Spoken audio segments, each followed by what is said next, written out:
Selamat datang kembali di Little Things, tempat di mana kita menyelami berbagai hal menarik dan inspiratif dari seluruh dunia. Hari ini, kita akan membahas sesuatu yang sangat relevan dengan kehidupan kita saat ini, terutama bagi kalian yang merasa cemas atau terjebak dalam rutinitas yang penuh tekanan. Di video kali ini, kita akan membahas tentang filosofi teras atau stoicism, sebuah filsafat kuno yang ternyata sangat berguna untuk mental kita di dunia modern. Yuk, kita mulai perjalanan ini untuk menemukan ketenangan batin melalui ajaran-ajaran yang sudah ada sejak lebih dari 2000 tahun lalu. Siapkan diri Anda untuk belajar, memahami, dan tentunya menerapkan filosofi ini dalam kehidupan sehari-hari. Jangan lupa untuk klik tombol like, subscribe, dan aktifkan notifikasi supaya kamu nggak ketinggalan konten-konten menarik lainnya.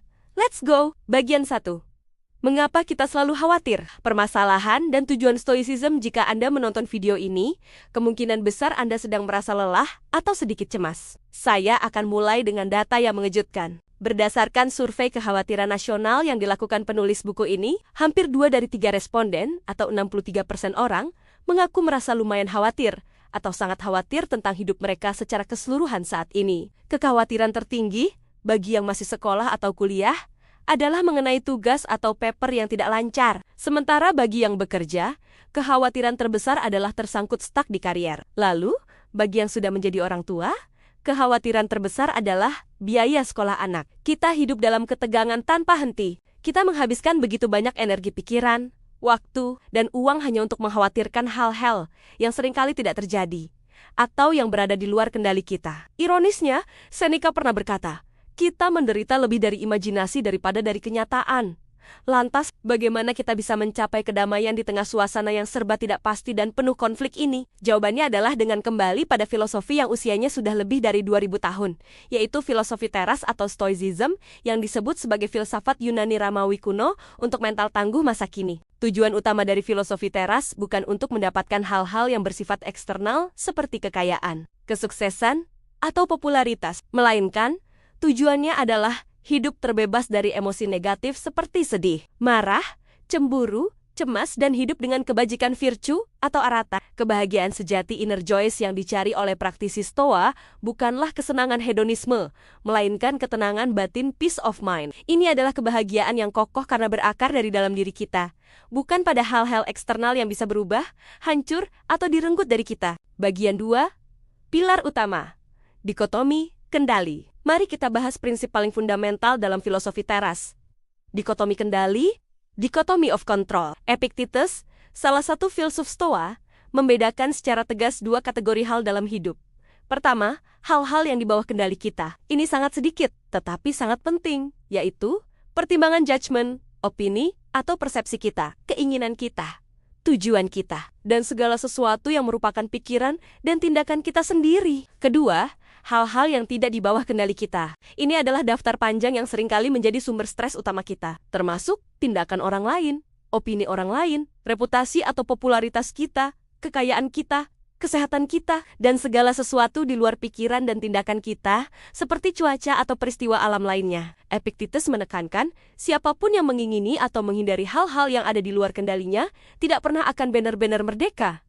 Mengapa? Karena jika kita menggantungkan kebahagiaan kita pada hal-hal eksternal seperti kekayaan atau opini orang lain, itu dianggap tidak rasional, sebab hal-hal tersebut sangat rapuh, ringkih, dan mudah lenyap. Trikotomi kendali hevisihelicis. Mungkin Anda berpikir pembagian 2 kategori ini terlalu ekstrem. William Irwin merevisi menjadi trikotomi kendali yang menambahkan kategori ketiga, hal-hal yang sebagian di bawah kendali kita, seperti karier, kesehatan, atau hubungan asmara. Dalam kategori ini, kita harus fokus pada tujuan internal goal, yaitu upaya terbaik kita dan menerima hasil eksternal outcome apapun. Contoh, ketika berbisnis, kita fokus pada memberikan layanan terbaik tujuan internal, bukan pada kepuasan pelanggan atau aturan pemerintah hasil eksternal. Dengan berfokus pada upaya internal, kita merasa puas dan bahagia, terlepas dari hasil akhirnya. Bagian 3.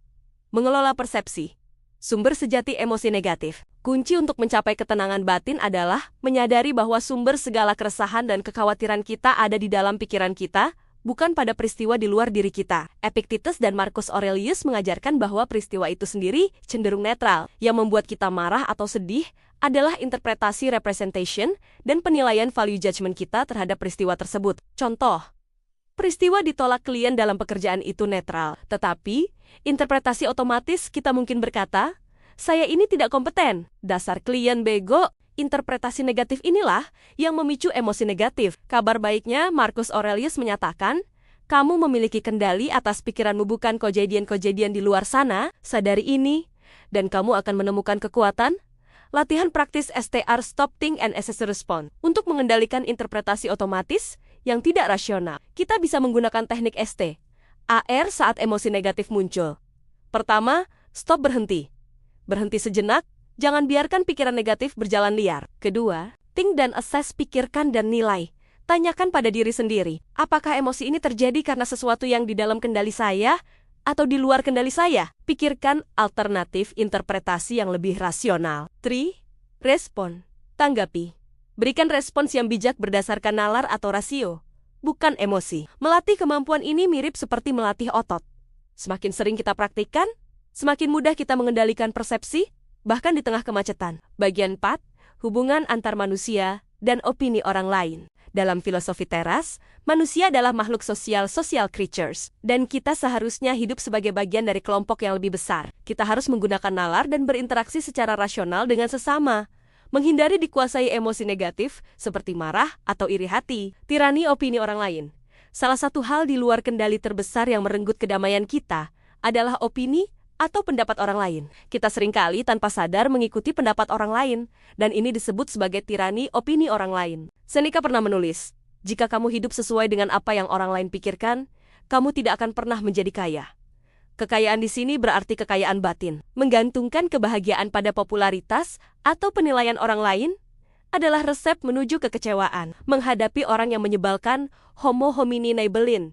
Marcus Aurelius memberikan pedoman singkat dalam Meditations, people exist for one another. You can instruct or injure them. Orang diciptakan untuk satu sama lain. Kamu bisa mengajari atau menoleransi mereka. Tugas kita adalah membantu mereka menjadi lebih baik, instruk. Atau jika tidak memungkinkan, menanggung perilaku mereka, endure. Ingatlah selalu pesan Marcus Aurelius. Kemarahan kita jauh lebih merusak daripada perlakuan buruk yang kita terima. Jika kita membiarkan diri kita terganggu oleh ulah orang lain, kita memberikan kuasa power kepada mereka untuk mengganggu ketenangan kita. Bagian 5. Hidup selaras dengan alam dan menghadapi musibah. Filosofi teras mengajarkan kita untuk hidup selaras dengan alam. Ini artinya, kita harus menggunakan nalar, akal sehat, dan rasio sebaik-baiknya. Karena itulah yang membedakan manusia dan binatang. Jika kita dikuasai emosi negatif, kita keluar dari keselarasan alam. Konsep ini terkait dengan keterkaitan segala sesuatu dalam hidup, interconnectedness. Setiap peristiwa, besar maupun remeh, saling terkait, dan merupakan bagian dari alam semesta. Menghadapi kesulitan dan musibah. Stoa melihat musibah dan kesusahan bukan sebagai akhir, melainkan sebagai kesempatan untuk melatih karakter dan mengembangkan kebajikan virtue. Seneca berkata, constant misfortune brings this one blessing. Those whom it always assails, it eventually fortifies. 1.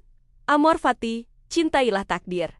Ini adalah kesiapan mental untuk menerima kenyataan. Kita harus mencintai nasib, apa yang telah terjadi dan sedang terjadi saat ini. Ini bukan kepasrahan total, melainkan penerimaan penuh bahwa peristiwa eksternal sudah terjadi dan fokus pada respons kita. Kedua, premeditatio malorum, mempersiapkan mental terhadap hal buruk. Ini adalah latihan berpikir dengan membayangkan skenario terburuk yang mungkin terjadi hari ini, seperti macet, ditipu, atau kegagalan. Dengan mempersiapkan mental, kita mengurangi efek kejutan dan kecemasan. Jika hal itu benar-benar terjadi, ironisnya, jika hal buruk yang dibayangkan ternyata tidak terjadi, kita justru akan merasa lebih bahagia. Ketiga, halangan adalah jalan. Keuletan dan ketangguhan sejati kita bukan datang dari otot atau uang, tetapi dari kekuatan pikiran mind kita yang bisa mengubah halangan menjadi jalan itu sendiri. Bagian 6, nilai kebajikan dan waktu yang hilang. Filosofi teras mendorong kita untuk mengasah 4 kebajikan utama. Kebijaksanaan wisdom, keadilan justice, keberanian courage, dan menahan diri temperance. Kebahagiaan hakiki akan datang jika kita hidup dalam ketenangan dan mengasah kebajikan tersebut. Terakhir, mari kita renungkan harta kita yang paling berharga. Seneca memperingatkan, uang dan harta benda selalu bisa dicari, tetapi waktu adalah harta yang tanpa ampun terus menghilang dari kehidupan kita. Terus mendekatkan diri kita kepada kematian. Waktu yang kita buang untuk marah-marah, mengomel, atau mengkhawatirkan hal-hal di luar kendali kita adalah waktu yang hilang selamanya. Jika kita tidak ingin menjadi budak harta benda, kita harus lebih ketat menjaga waktu yang kita curahkan kepada orang-orang yang tidak dapat membuat hidup kita lebih baik. Filosofi teras memberikan perspektif bahwa filsafat harus diterapkan pada hidup nyata, bukan sekadar konsep atau teori intelektual. Tantangan saya untuk Anda. Mulai sekarang, setiap kali Anda merasakan emosi negatif, tanyakan, apakah ini di dalam kendali saya? Jika tidak, praktekkan melepaskan ilusi kendali tersebut dan fokus pada pikiran dan tindakan Anda sendiri. Semoga apa yang kita bahas hari ini di Little Things bisa memberikan perspektif baru dan membantu Anda untuk lebih tenang menghadapi hidup yang penuh tantangan ini. Filosofi teras bukan hanya sekadar teori, tapi bisa menjadi panduan hidup yang praktis dan aplikatif dalam kehidupan kita sehari-hari. Ingat, kebahagiaan sejati datang dari dalam diri kita, bukan dari hal-hal eksternal yang bisa berubah kapan saja. Kalau kamu merasa video ini bermanfaat, jangan lupa untuk share ke teman-temanmu dan beri komentar di bawah ya. Sampai jumpa di video selanjutnya. Dan seperti biasa, keep learning and stay curious. Ciao!